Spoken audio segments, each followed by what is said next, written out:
সবাইকে জানাই অনেক অনেক ভালোবাসা শুভেচ্ছা। আজকে আমাদের দুপুরের মেনু হচ্ছে ভাত। আজকে সোমবার, নিরামিষ। এই যে ভাত, এই দেখো। আর এই হচ্ছে ডাল, মুগ ডাল, একদম জিরা, তেজপাতা, শুকনো লঙ্কা সম্বাদ দিয়ে কাঁচা মুগ ডাল, একটু ধনেপাতা দিয়ে দিয়েছে। খেতে ভালোবাসে আমার হাজব্যান্ড, নিজে নিজেই কেটে দিয়ে দিয়েছে। আচ্ছা, এইটা হচ্ছে আলু দিয়ে, কুমড়ো দিয়ে আর ক্যাপসিকাম দিয়ে পাঁচফোড়ন সম্বাদ দিয়ে তরকারি করেছি। রুটি দিয়ে খাওয়ার জন্য কিছুটা খাওয়া হয়েছে, কিছুটা রাখা হয়েছে। এটা খেতে ভালোই লাগলো। আমি প্রথম করেছি পাঁচফোড়ন দিয়ে, ক্যাপসিকাম, আলু আর কুমড়ো দিয়ে। বেশ ভালো লাগে। ডাল দিয়ে খেতেও ভালো লাগবে, রুটি দিয়ে খেতেও ভালো লাগবে, সব কিছু দিয়ে, ভাত দিয়েও ভালো লাগবে। আর এটা হচ্ছে ডালিয়া করেছি। ডালিয়া তো বলেছি তোমাদের, তাও বলছি। আজকে করেছি একটু মাখো মাখো হয়ে গেছে। ওর মধ্যে বাদাম দিয়েছি আর পাঁচফোড়ন দিয়েছি, হলুদ দিয়েছি, লবণ দিয়েছি, মিষ্টি দিয়েছি, দুটো দুটো মানে সুগার ফ্রি দিয়েছি। দিয়ে এর মধ্যে একটুখানি ওই কাঁচা সর্ষের তেল দিয়ে দিয়েছি। আজকে আমরা এমনি সানফ্লাওয়ার অয়েল খাই, আচ্ছা কাঁচা সর্ষের তেল দিয়ে দিয়েছি, গন্ধটা ভালো লাগবে।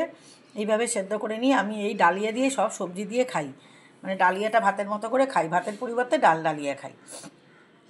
আচ্ছা, আর এই হচ্ছে লাউ করেছি। লাউটা আমার হাজব্যান্ডের জন্য, মানে রাত্রেও খাবে, সকালেও টিফিন করেছে, ব্রেকফাস্ট। এর মধ্যে লাউ দিয়ে আমি শুধু কিছুই না, সর্ষে একটু রাঁধুনি দিয়েছি, সর্ষে দিয়েছি, দিয়ে ভালো করে এটাকে পাঁচফোড়ন দিয়ে মানে মানে রাঁধুনি আর সর্ষে দিয়ে তেলের মধ্যে দিয়ে তারপরে আমি এটাকে ভালো করে মশলা দিয়ে, মানে কিছু মশলা দিইনি, দিয়ে এটাকে বসিয়ে দিয়েছি, সম্বাদ দিয়ে দিয়েছি। সম্বাদ দিয়ে এইবার রান্না করেছি। এর মধ্যে লবণ আর হলুদ, একটু সুগার ফ্রি দিয়েছি একটা, দিয়ে নামানোর সময় একটু ধনেপাতা দিয়ে দিয়েছি, দিয়ে এইভাবে এই রান্নাটা করেছি। এটা হচ্ছে আমার হাজব্যান্ডের টিফিন। আর আসল লাল শাক করেছি।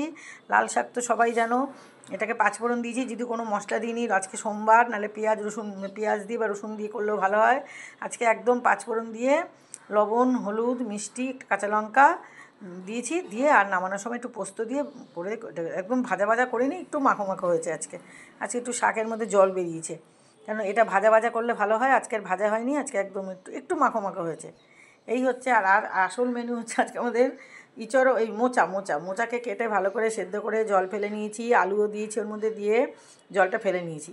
তার মধ্যে শুকনো লঙ্কা, তেজপাতা আর জিরে সম্বার দিয়ে এর মধ্যে মশলা দিয়েছি, হলুদ, লবণ, ধনে জিরের গুঁড়ো, আদা বাটা, একটু কাশ্মীরি লঙ্কার গুঁড়ো দিয়ে ভালো করে মশলাটাকে কষিয়ে নিয়ে তারপর মোচাটার মধ্যে, তার আগে বলতে ভুলে গেছি, তার আগে মোচার মধ্যে ছোলা আর বাদাম ভেজে নিয়েছি। আজকে আর নারকেল দিতে পারিনি, ছোলা বাদাম ভেজে ভালো করে ওই সম্বারটাকে ভালো করে কষিয়ে তারপরে মোচাটাকে দিয়ে লবণ, হলুদ, মিষ্টি দিয়ে নামিয়ে নিয়েছি। নামানোর সময় একটু গরম মশলা দিয়েছি, ঘি ছিল না তাই ঘি দিতে পারিনি, ঘি দিলেও ভালো হয়। এটা নিরামিষ রান্না, খুব ভালো হয়।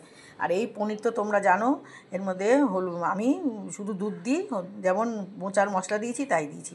সবাই খুব ভালো থেকো, সুস্থ থেকো।